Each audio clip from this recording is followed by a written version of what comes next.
النهارده هنعمل البيتزا بأسهل وأبسط طريقة، ومش هتاخد معانا في العمايل كلها ربع ساعة على بعضها، كلها على بعضها كده هتاخد ربع ساعة. يلا بينا نبدأ بسم الله ونصلي على الرسول. بس يا ريت لو انتوا أول مرة تشوفوا قناتي ما تنسوش لايك وشير للقناة. كان معايا هنا كوباية من الدقيق الأبيض متعدد الاستخدام، يعني كان الوزن بتاعهم 200 جرام بالظبط، يعني ربع كيلو إلا معلقة كبيرة. ومعايا كمان نص كوباية من المية الدافية، هحط عليهم معلقة سكر، وبعد كده هحط عليهم معلقة من الخميرة تكون ممسوحة كده، وهقلبهم مع بعض كويس.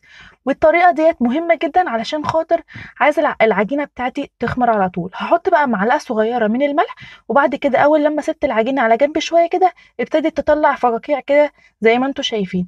كده ضمنت ان الخميره بتاعتي شغاله ومظبوطه.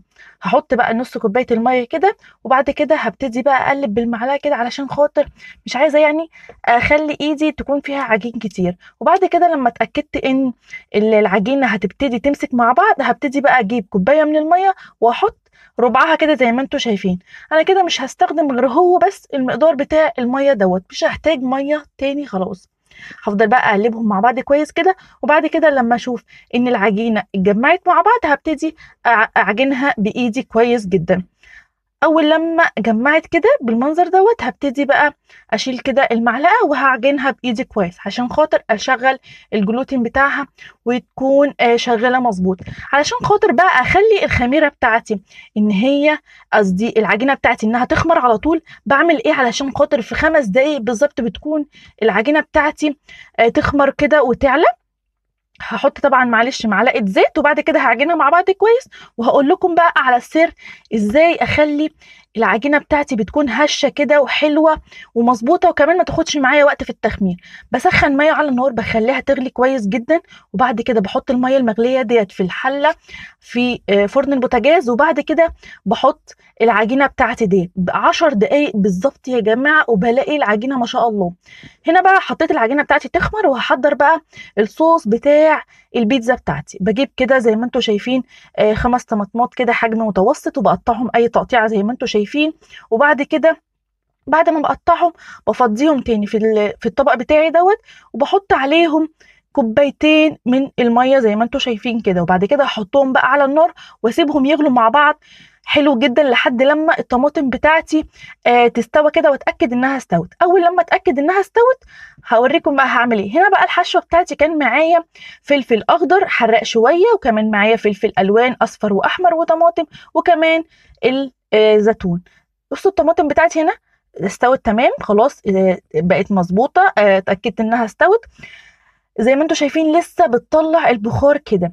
هحطها بقى في الخلاط بتاعي. طبعا انت ممكن، انا عشان خاطر كنت مستعجله عليها فتسيبها تبرد شويه، ضربتها في الخلاط وبعد كده صفيتها. وبصوا اول لما صفيتها يا دوبك بس معلقه هو دوت اللي طلع من بعد ما صفيتها. هبهرها بتاعتي بقى، احط نص معلقه من البابريكا، واحط كمان معلقتين من الثوم البودره اللي انا كنت عاملاه معاكم قبل كده، وربع معلقه من الفلفل الاسود، وكمان الملح على حسب ذوقكم وبتحبوا الملح ازاي. انا حطيت معلقه كبيره من الملح، وكمان نص معلقه من السكر، وهقلبهم مع بعض كويس.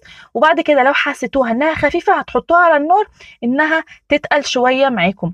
دوت الصوص اللي هو بتاع البيتزا اللي احنا بنحطه على وش البيتزا. لو عندكم كاتشب ممكن تستغنوا عن كل دوت وتحطوا كاتشب بس. وادي العجينه بتاعتي بعد ما خلصت الحاجات اللي انا عملتها كانت خلاص تمام استوت، او نفشت، او اتخمرت بقت مظبوطه. هحط بقى هنا في الصينيه بتاعتي. الصينيه بتاعتي ديت كانت مقاس 25، العجينه بالظبط كانت على قدها وكانت حلوه جدا، ولا كانت رفيعه قوي ولا كانت سميكه قوي، وكان السمك بتاعها مظبوط جدا. بعد كده بقى بجيب الصوص بتاعي اللي انا عملته وبحط كده زي ما انتم شايفين على الوش.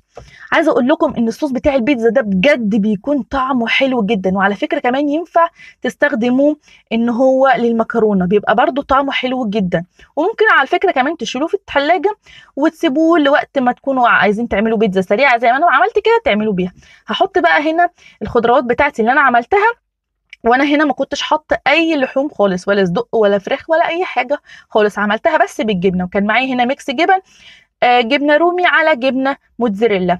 وبعد كده بقى بحط الفرن، بشغل الشوايه وبشغل الفرن، بس بشغل الشوايه على نار هاديه، وبشغل الفرن لحد لما تستوي. ما بتاخدش معايا يعني طالما الفرن بيكون حامي يعني متسخن قبلها، ما بتاخدش معايا يا جماعه 5 دقايق في الفرن. وبعد كده بقى هقطعها واوريكم الحلاوه، بجد عايزه اقول لكم حلوه جدا وسريعه وخفيفه وما بتاخدش وقت، واحسن كتير اكيد اوفر بكتير لما هتشتروها من بره. اعملوها لاولادكم في البيت عشان خاطر تبقوا ضامنين انتوا عاملين وحاطين ايه في الحاجات بتاعتكم. دمتم في رعاية الله، ويا ريت ما تنسوش لايك وشير للقناة. والسلام عليكم ورحمة الله وبركاته. عايزة اقول لكم ان هي كانت سخنة على ايدي جدا، ما كنتش قادرة امسكها. طبعا حلوة جدا، وكمان لما بيكون في زيتون اسود بتكون احلى.